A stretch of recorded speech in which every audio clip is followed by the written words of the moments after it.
If you're looking to set up a home network for the first time, or need help getting yours up and running, you've come to the right video.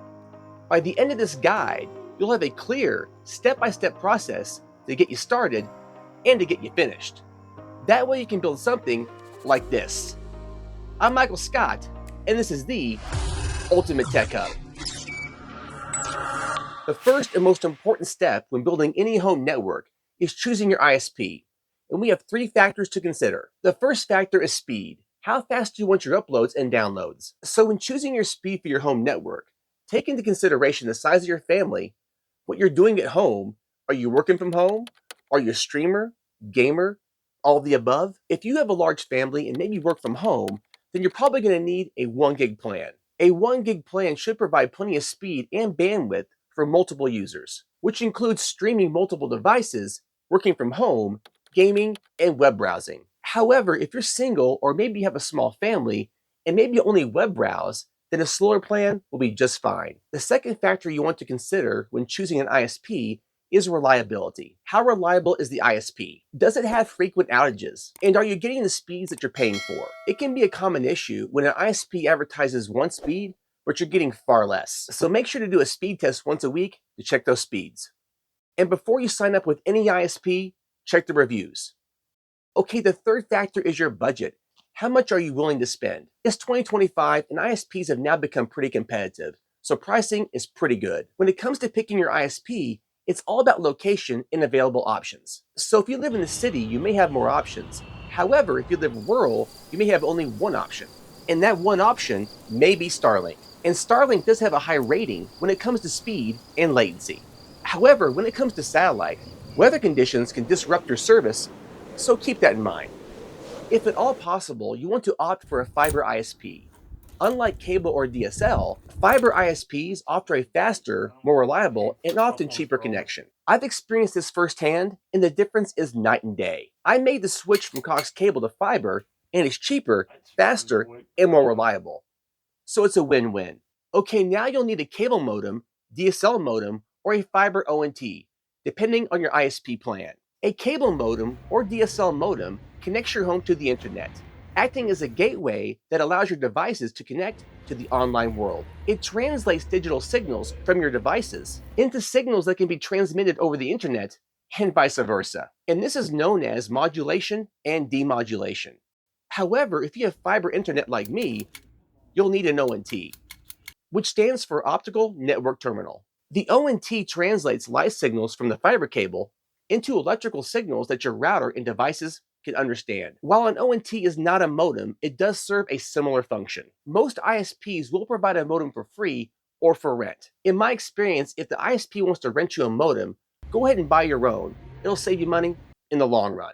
That being said, I have CenturyLink Fiber, and they provided my ONT for free, so it's a win-win. However, this all depends upon the ISP that you choose. Okay, step number 3, selecting the perfect wireless router. Choosing the best wireless router is crucial, as it serves as the brain for your home network. Here is a simplified guide to help you make an informed decision. First, you want to assess your needs and consider how your network will be used. More demanding activities will require a more advanced router. Step 2, check the speed of the router to make sure it supports the speeds of your ISP plan. For instance, if you have a 2 gig fiber plan, make sure that router supports 2 gig. And FYI, most basic routers or mesh systems only have 1 gig LAN ports. So if you have a 2 gig connection, those routers will not work. Okay, the third step is determining will you need Wi-Fi 6, Wi-Fi 6E, or Wi-Fi 7. Once again, this will depend upon your home network needs. While most homes can get away with a Wi-Fi 6 router, many high-demand users will require Wi-Fi 6E or Wi-Fi 7. So for instance, if you buy the latest phones and laptops, you may want to consider Wi-Fi 6E or Wi-Fi 7.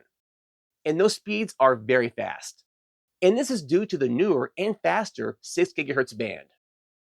And these newer routers also support MLO technology, which combines all the bands together to form a faster and more reliable connection. All right, number 4 is coverage area. You'll need to consider the size of your home. For small homes, apartments, or condos, a basic router will do just fine. With large homes or 2-story homes or homes with basements, you'll need a router with extendable range or maybe a mesh system. You can also buy a router without wireless capabilities and just connect an AP somewhere in your home. But that's for a different video, and that's a little bit more complicated. Okay, number 5 is number of devices. Think about how many devices will connect to your network. All wireless routers have connection limits, so check the box. Okay, number 6 is security features. Ensure that your router supports the latest security protocol, WPA3, and older Wi-Fi 6 routers only support WPA2. If security is a top priority for your home network, then consider getting a Wi-Fi 6E or Wi-Fi 7 router, because these have WPA3 encryption. And guys and gals, please consider subscribing to our channel because all the cool kids are doing it. Thanks. All right, number 7 is ease of use, or user-friendly apps, or web interfaces. Look for easy setup and management and keep it simple, especially if you're a network beginner. Okay, number 8 is future-proofing. You may want to consider the latest technology like Wi-Fi 6E or Wi-Fi 7 routers. This will ensure that your router stays relevant even as technology advances. If you tend to buy the latest iPhones or Samsungs or laptops, you may want to consider a Wi-Fi 6E or Wi-Fi 7 router. Okay, number 9 is your budget. How much are you willing to spend on your router? And this step is super easy. Just check in my description below for the best deals on all routers. And these are Amazon affiliate links where I get a small commission. And this small commission helps keep this channel alive. Thanks. All right, number 10 is reviews and ratings. Make sure to thoroughly check the reviews and ratings for the router you want to purchase. In many cases, you will see the same issue or problem in multiple reviews, and that's a huge red flag. All right, step number 4, let's connect your brand new wireless router. Okay, now you want to plug your brand new router into your modem or ONT using an Ethernet cable. And you can use Cat5e, Cat6, or Cat6a. And just a heads up, I get all of my Ethernet cables at satmaximum.com. They have the best cables at the best pricing. And they carry Cat5e, Cat6, Cat7, and Cat8. So make sure to check out satmaximum.com for all your cable needs. So connect one end of the cable to the modem or ONT, and the other end to the WAN port on the back of the router. Do not connect to the LAN port, connect to the WAN port, wide area network. Next, you want to make sure your router is centrally located in your home, and smack dab in the middle of the house will be perfect to provide the best range everywhere. So depending on the distance from the modem to the router, you may need a longer cable. For example, in my network panel, there is no router. I placed my router in the center of the home for the best coverage, and I simply ran 2 cables from this panel up the wall, through the attic, down another wall into the room. And guys and gals, if you're liking this kind of content, please give a thumbs up and share it. High five! So one cable will go from the fiber ONT into that room and plugs into the WAN port on the router. And then another cable goes from the LAN port on the back of that router back into the panel into a switch. And this gives our panel internet connectivity. Okay, step number 5, let's configure the router. All right, there are 2 ways to configure your brand new router. It's either wired or wireless. For a wired connection, connect your PC to the LAN port on the back of the router. And then next, open any web browser and type in the address bar 192.168.1.1 or 192.168.0.1. If those numbers don't work, look on the back of the router for the IP address. And then next, log into the router using the default name and password, which can be found on the back of the router. And once you log in, you want to change the admin name and password. Now, to connect to your router wirelessly, download the app for your specific brand, like TP-Link, Netgear, or ASUS. And for instance, the ASUS app or TP-Link app will automatically find the router in your network and then connect. And once you're logged in, change the admin name and password. Okay, step number 6. Let's configure your wireless network. So once you go into the admin screen, go into the wireless settings. And now it's time to set up a unique SSID, which is the network name. From here, we're going to make some changes. Depending on how many bands you have, you can have a 2.4 gigahertz band SSID, a 5 gigahertz band SSID, and even a 6 gigahertz band SSID. And with the newer Wi-Fi 7 routers, there's MLO technology, which means you can create an MLO SSID. And when naming your SSID, don't make it too personal. Don't use your last name or your address. Next, you want to set a strong and unique password, 12 to 16 characters or longer, and use a mix of uppercase, lowercase, numbers, and symbols. And just for context, it would take over 200 years to hack this type of password. So the longer, the better. All right, step number 7, let's connect all your devices. So connecting your wireless devices to the network is super easy.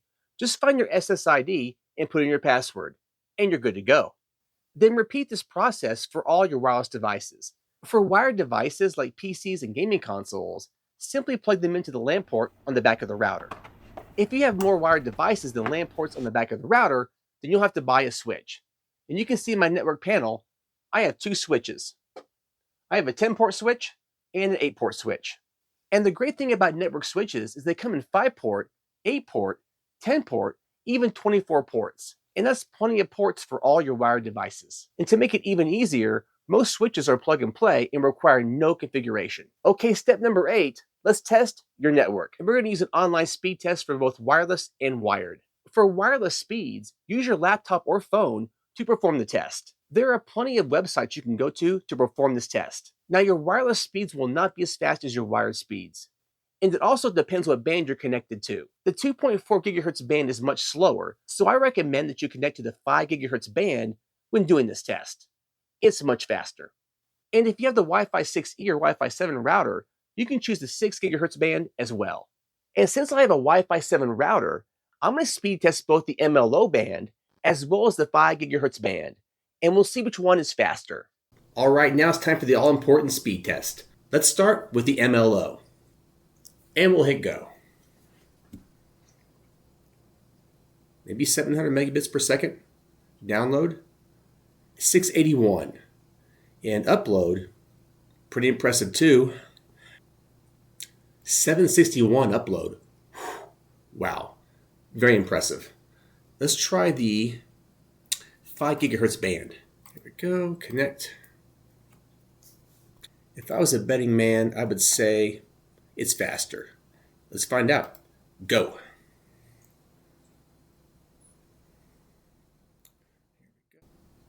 So we got 601 download megabits per second.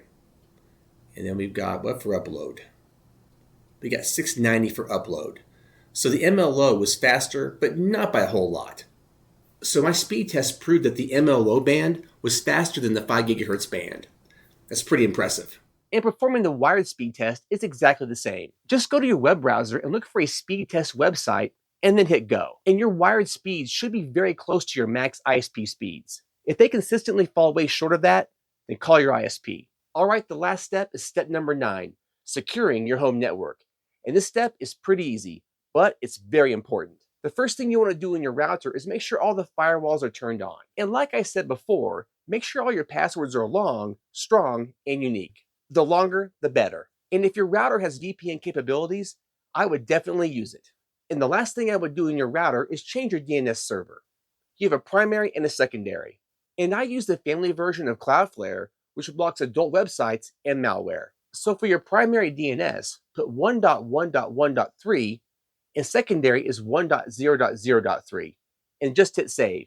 That's it. And now your network is protected against malware and adult websites. And there you have it, guys, a comprehensive guide to setting up your home network. Remember, there are more advanced topics like port forwarding, PoE connections, and VLANs. But this guide covers the basics. If you have any questions, leave them in the comments below. I answer all questions. And happy networking. And just in case you forgot, I'm Michael Scott, and this is the Ultimate Tech Hub.